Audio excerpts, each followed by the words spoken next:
Hello dear students of class 12th, welcome back. तो चलिए शुरू करते हैं। क्वेश्चन नंबर 12 से 11 तक हो गया था हमारा। क्वेश्चन नंबर 12 देखिए क्या है। कहा गया है find the maximum and minimum value of the function f x equals to x plus sine 2x।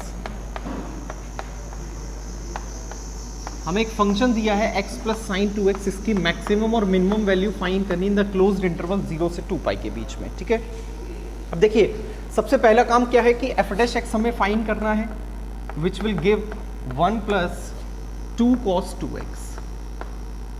F dash x find करने से हमें क्या मिलेगा? Will find the critical points for the function. तो हम क्रिटिकल पॉइंट्स कैसे निकालेंगे? F dash x को 0 के इक्वल पुट करके। तो I am putting f dash x equals to 0 which will give 1 plus 2 cos 2x equals to 0 and cos 2x equals to -1/2। अब यहाँ पे 11th की टिक्नोमेट्री का थोड़ा सा काम आ गया है कि what are the values in the periodic function of 0 से 2π in which cos 2x gives the value of -1/2। तो देखिए सबसे पहले मुझे पता चल रहा 1/2 वैल्यू किसकी होती है? π/3 की। किसकी वैल्यू होती है? π/3 की। ये उन बच्चों के लिए जिन्हें अभी भी ये निकालना नहीं आता है कि प्रिंसिपल सॉल्यूशंस कैसे निकालना है। तो कॉस नेगेटिव कहाँ कहाँ है आपका? सेकंड क्वाड्रेंट में है और थर्ड क्वाड्रेंट में। सेकंड क्वाड्रेंट को हम लिखेंगे pi minus π/3 which means 2π/3। Third quadrant को लिखेंगे हम पाई प्लस π/3 विच मीन्स 4π/3। तो यहाँ पे 2x इक्वल्स टू हमारे पास दो वैल्यू आ गई हैं। पहली वैल्यू है जिसमें से 2π/3 और दूसरी वैल्यू है 4π/3। तो x इक्वल्स टू क्या आएगा? π/3 आ चुका है और 2π/3 आ चुका है। तो these are the points, these are the critical points. Even अभी श्योर होके कोई नहीं कह सकता कि ये क्रिटिकल पॉइंट ऑफ मैक्सिमा है या पॉइंट ऑफ मिनिमा है। तो ये क्रिटिकल पॉइंट्स आ गए। अब हम वैल्यूज कहाँ कहाँ चेक करेंगे? Will check the values at x equals to 0, at x equals to π/3, at x equals to 2π/3 and x equals to 2π। ठीक है, तो आप देख सकते हैं कि मिनिमम, अब मैं एक एक वैल्यू रख के देख ले रहा हूँ। 0 रखा मैंने यहाँ पे तो fx कितना आया? 0। तो ये मिनिमम वैल्यूज शायद हमारे हिसाब से ये 0 पे दे रहा है। एक बार π/3 पे भी चेक कर लेते हैं। तो लिखते चलते हैं कि वैल्यूज क्या क्या आई। 0 पे 0 आया। π/3 जब मैंने यहाँ पे पुट किया है तो π/3 प्लस साइन 2π/3। साइन 2π/3 का मतलब है साइन 120 डिग्री। साइन 120 का मतलब है साइन 90 प्लस 30। साइन 90 प्लस 30 का मतलब cos 30। cos 30 का मतलब √3/2, यानी कोई पॉजिटिव वैल्यू है विच इज ग्रेटर देन 0। तो इस पे वैल्यू आपकी ग्रेटर देन 0 आ रही है। ठीक है, फिर 2π/3 रखते हैं यहाँ पे तो मतलब आएगा 4π/3। 4π/3 का मतलब है 240 डिग्री। 240 का मतलब 180 प्लस 60 और 180 प्लस 60 का मतलब आपका sine 60। Sine 180 plus 60 sine 60। Sine 60 का मतलब √3/2 और यहाँ पे भी आप वैल्यू रखेंगे तो ये वैल्यू भी आपकी 0 नहीं है, मिनिमम नहीं है। ठीक है, उसके बाद चौथी वैल्यू रखते हैं 2π। 2π जब मैंने यहाँ पे रखा तो 2π प्लस साइन 4π। 2π प्लस साइन 4π 0 हो जाएगा 2π। देखो पाई दो तरह के काम करेगा। जब पाई एंगुलर में होगा तो आपका पाई का मतलब है 180 डिग्री और अदरवाइज सेंस में पाई का मतलब है 3.14। तो यहाँ पे आपने जब x की वैल्यू 2π रखी तो ये साइन 4π हो गया, ये पूरा टर्म आपका 0 हो गया यानी 2π। तो हमने देख लिया। देखो वैल्यू आपको बतानी मिनिमम क्या है और मैक्सिमम क्या, बीच की कितनी भी वैल्यूज है वो हमें पता है। सबसे छोटी इसमें 0 है और सबसे बड़ी इसमें 2π है। बीच की वैल्यूज यहाँ पे दो और निकल रही है π/3 और 2π/3 पर।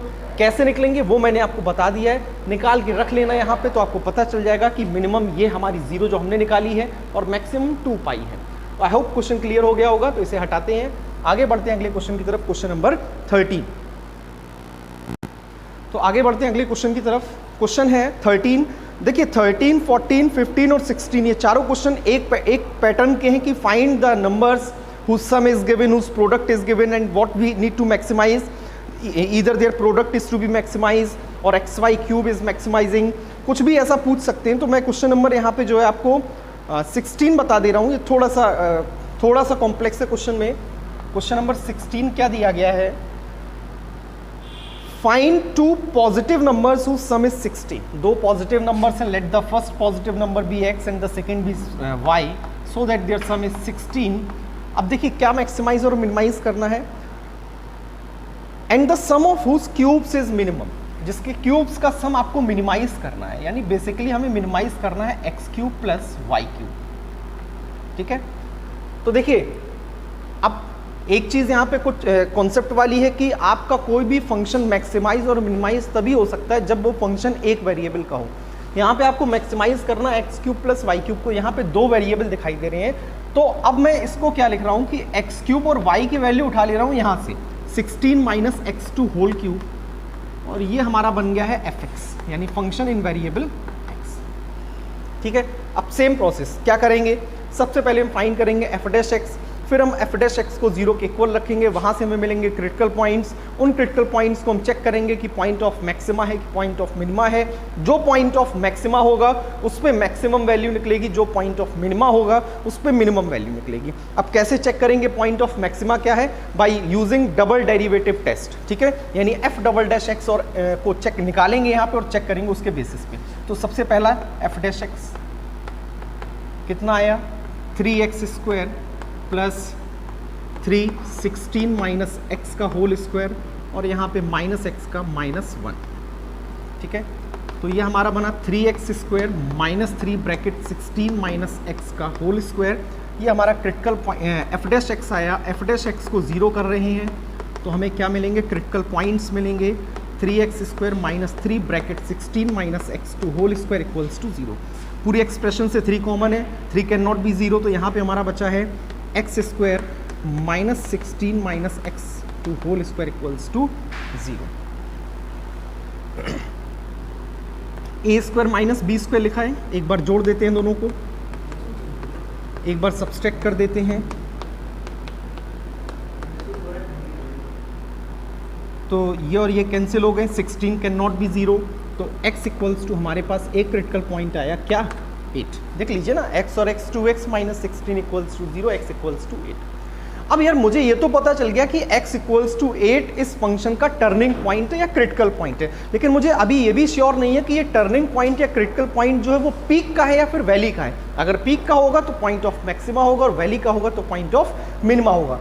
अब ये चीज जज करने के लिए हमारे पास क्या है, हमारे पास है एफ डबल डैश एक्स। हमारे पास क्या है, एफ डबल डैश एक्स। तो एफ डबल डैश एक्स देखिए कैसे फाइंड करेंगे हम,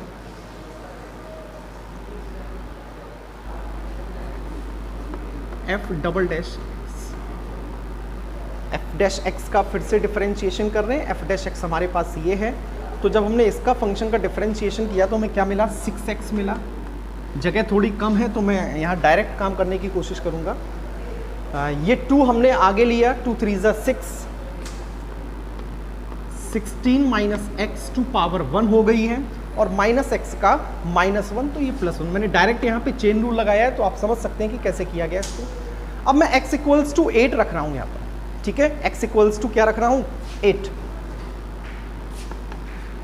एफ डबल डैश एक्स का सेंस है भैया कि आपको एफ एक्स का डिफरेंशिएशन करना है। ठीक है, तो एफ डैश एक्स का अगेन डिफरेंशिएशन करेंगे तो ये 6x हो गया, ये आपका 6 आ गया, और यहाँ 16 माइनस एक्स, और आपने -1 का माइनस एक्स का -1 कर दिया। अब मैं यहाँ पे x इक्वल्स टू 8 रख रहा हूँ। क्या रख रहा हूँ, f dash x at x equals to 8। जगह थोड़ी कम है तो चीज़ों को आप देखते रहिएगा।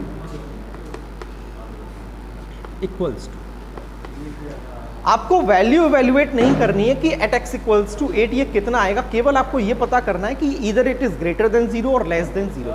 तो हमने यहाँ पे x इक्वल्स टू 8 रखा तो मुझे पता चला कि ये पूरी क्वांटिटी ग्रेटर देन 0 है, यानी कि x इक्वल्स टू 8 क्या है, पॉइंट ऑफ मिनिमा है।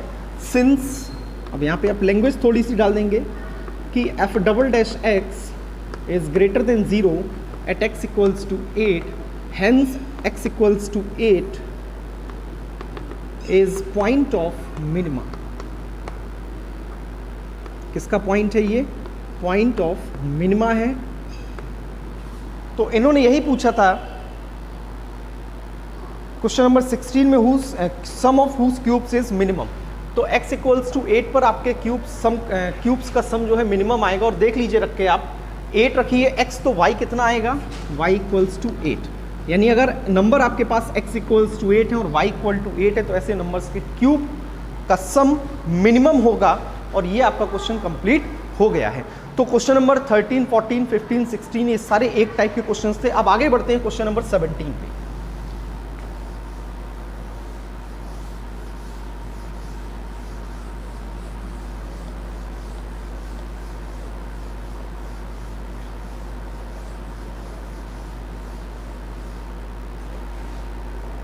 क्वेश्चन नंबर 17 थोड़ा सा अच्छा क्वेश्चन है और थोड़ा सा कॉम्प्लेक्स भी हो जाएगा ये, क्योंकि 17 से जितने भी क्वेश्चन आ रहे हैं थोड़े से लेंदी हैं, कठिन है। कठिन तो नहीं है, समझ में आ जाएंगे तो सरल हैं, लेकिन क्वेश्चन में लेंथ बहुत है, क्वेश्चन में टाइम कंज्यूमिंग है ये क्वेश्चन, ठीक है। 6 नंबर के क्वेश्चन आएंगे ऐसे। A square piece of tin of side 18 centimetre is to be made into a box without top. एक स्क्वायर पीस है टिन का जिसको हमें एक बॉक्स में कन्वर्ट करना है विदाउट टॉप, बिना टॉप का बॉक्स होगा ये। By cutting a square from each corner and folding up the flaps to form the box. हर कॉर्नर से एक स्क्वायर कट करना है, हर कॉर्नर से बेटा एक स्क्वायर कट करना है, और जो कट किया है उसके फोल्ड को हम फ्लैप कर देंगे, मोड़ देंगे, ठीक है। यानी आपके पास जो टिन शीट है उसके कॉर्नर्स को आपने स्क्वायर शेप में कट करके आपने फोल्ड कर दिया है, तो ऐसे केस में आपके पास एक बॉक्स बनेगा without top. What should be the side of a square to be cut off so that the volume of the box is maximum possible? दो चीजें ऐसे क्वेश्चंस में गिवन होती हैं, अक्सर ध्यान से सुनना, ऐसे क्वेश्चंस में दो चीजें गिवन होती हैं, दो चीजें होती हैं। एक चीज वो जो आपको पता हो कि इसमें क्या चीज दे रहे हैं, यानी आपसे ये पूछा गया, कहा गया है कि what should be the side of a square to be cut off so that the volume of the box is maximum possible। देखो वॉल्यूम दे दिया आपको, वो कह रहा है कि वॉल्यूम मैक्सिमम है तो साइड कितनी होगी। अब वॉल्यूम मैक्सिमम करना है यानी हमें मैक्सिमाइज क्या करना है, वॉल्यूम, यानी फंक्शन का उद्देश्य हमें पता चल गया है, क्वेश्चन का मोटो पता चल गया कि वॉल्यूम को मैक्सिमाइज करना है। अब चलिए कहानी पे इसकी आ जाते हैं वापस। साइड थी 18, तो मैंने जो है स्क्वायर कट किया है तो वो x बाई एक्स का किया है। कॉर्नर से जितने भी स्क्वायर कट किए हैं सब x बाई एक्स के किए, ठीक है। तो जब कॉर्नर से स्क्वायर कट किए, फिर मैंने कॉर्नर को फ्लैप किया है, फोल्ड किया है, तो उसकी हाइट कितनी हो गई x, लेंथ और ब्रेड्थ कितनी हो गई 18 माइनस 2x। देखो यार x यहाँ से कम हो गया, x यहाँ से कम हो गया, कितना बचा 18 माइनस 2x। तो हम यहाँ पे ये कह सकते हैं कि स्क्वायर कट करने के बाद, हर कॉर्नर से फ्लैप करने के बाद जो बॉक्स है वो क्यूबॉइडल शेप में है, जिसकी लेंथ, ब्रेड्थ और हाइट हम यहाँ पे मेंशन कर दे रहे हैं 18 minus 2x, 18 minus 2x and x। तो ये हमारे पास मेजरमेंट्स आ चुके हैं। अब आप पेपर में ऐसे नहीं लिखेंगे कि लेंथ, ब्रेड्थ, हाइट, आप पूरा बाकायदा डायग्राम बनाएंगे जैसा मैंने यहाँ बनाया है, फिर लिखेंगे कि since this box is converted into a cuboidal shape, hence the length, breadth and height of the cuboidal box is this, this and this, ठीक है। तो शुरू करेंगे अब क्वेश्चन को हम लोग सॉल्व करना। देखिए वॉल्यूम क्या होता है, वॉल्यूम होता है length into breadth into height cuboidal में। तो ये हमारे पास तीन चीज़ें हैं, लेंथ, ब्रेड्थ, हाइट, इनका प्रोडक्ट करेंगे तो क्या मिल जाएगा, वॉल्यूम मिल जाएगा। तो Vx, क्योंकि हमारे पास पूरा एक्सप्रेशन x के टर्म्स में है, 18 माइनस 2x का होल स्क्वायर इंटू एक्स। हम निकाल रहे हैं सबसे पहले v डैश x। तो यहाँ पे डिफरेंशिएशन में आपका u इंटू वी का फॉर्मूला लग गया है, तो u डैश यानी 18 minus 2x into 2 into minus 2x का minus 2, v dash u dash v plus v dash u, ठीक है। तो ये हमारे पास आ गया है बेटा minus 4x 18 minus 2x plus 18 minus 2x का होल स्क्वायर। अब अगला स्टेप क्या होगा, put v dash x equals to 0 to find the critical points. तो मैं v dash x equals to 0 रख दे रहा हूँ, क्रिटिकल पॉइंट्स मिल जाएंगे मुझे यहाँ से। तो मैं थोड़ा सा सिंप्लीफाई और कर दे रहा हूँ, 18 माइनस 2x मैंने कॉमन ले लिया है, तो हमारे पास बचा है 18 minus 2x minus 4x equals to 0, ठीक है।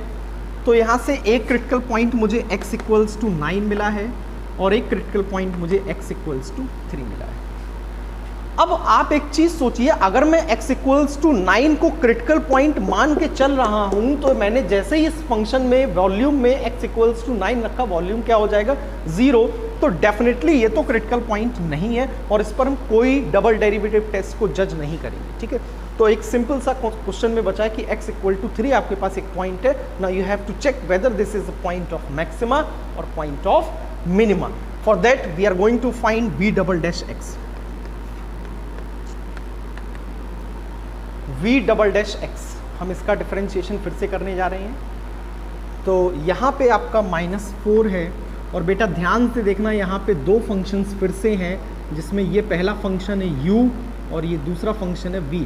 देखो बात ये नहीं है कि क्वेश्चन इजी है या टफ है, क्वेश्चन की प्रोसेसिंग में अगर आपने एक भी स्टेप गलत कर दिया तो आगे का पूरा क्वेश्चन आपका काटा जाएगा, ठीक है। तो बड़े ही पेशेंस के साथ और उसमें किसी प्रकार की हड़बड़ी नहीं रखनी है क्वेश्चन को करने में, ठीक है। u dash into v plus v dash 18 minus 2x का डिफरेंशिएशन करेंगे तो क्या मिलेगा, -2 इंटू यू।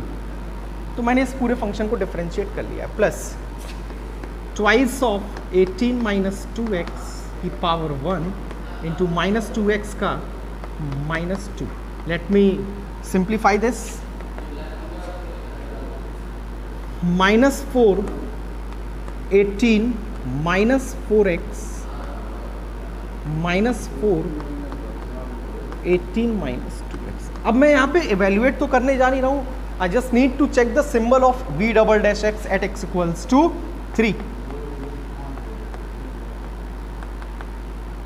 क्या सिंबल है बस ये देखना, मैंने 3 रख दिया यहाँ पे, 3 4 ज़ा 12, 18 माइनस 12 6 -24, ठीक है।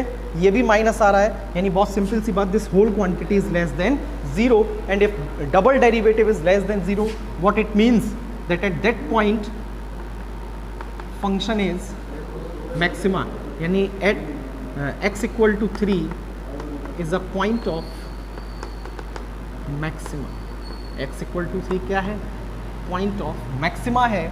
तो हमें पता चल गया है कि साइड अगर x इक्वल्स टू 3 होगी तो आपका स्क्वायर की साइड अगर x इक्वल टू 3 होगी, in that case the volume is going to be maximum. देखो एक चीज मैं आपको बता रहा हूं, मैक्सिमा मिनिमा सबसे सरल है अगर आपको समझ में आ जाए कि एग्जैक्टली प्रोसेस क्या है। देखो कहानी क्या चल रही है, एक बार कहानी समझ में आ गई ना तो आप हर क्वेश्चन को सॉल्व कर सकते हो। तो इस क्वेश्चन में कुछ एक्स्ट्रा एफर्ट नहीं डाली मैंने, सेम प्रोसेस है जो शुरू में प्रोसेस की थी वही प्रोसेस यहाँ है। पहले क्या करना है, फंक्शन दिया गया है, फंक्शन को चेक कर लीजिए एक वेरिएबल में है या नहीं है, उसके बाद उसका डिफरेंशिएशन करके क्रिटिकल पॉइंट फाइंड कर लेंगे। क्रिटिकल पॉइंट फाइंड करने के बाद हम ये चेक करेंगे कि क्या ये critical point point of maxima है या पॉइंट ऑफ मिनिमा है, और जैसे मुझे पता चल जाएगा critical point point of maxima या मिनिमा है, मैं यहाँ पे आंसर दे दूंगा कि भैया ये पॉइंट आपका मैक्सिमा और इस पर फंक्शन आपका मैक्सिमम होने वाला है इधर, और ये पॉइंट ऑफ मिनिमा है इस पर आपका फंक्शन मिनिमा होने वाला है। तो आई होप क्वेश्चन क्लियर हो गया होगा। और दूसरी चीज़, I think it is not according to me it is not possible to take live classes because यहाँ पे आपको 12th में वीडियोस बनाने की इसलिए ज़रूरत पड़ती है क्योंकि कॉन्सेप्ट्स ऐसे हैं जो मुझे टाइम टेकिंग कॉन्सेप्ट्स लगते हैं, समझाना ज़रूरी है। लाइव क्लासेस में इतनी चीज़ें नहीं हो पाएंगी, तो आगे करते रहिए क्वेश्चंस। 18th क्वेश्चन, ये 16 17 हो चुके हैं, तो 18th अब आप खुद से ट्राई करिए। अगले वीडियो में आपको आगे क्वेश्चंस मिलेंगे। Till then keep studying. Thank you students.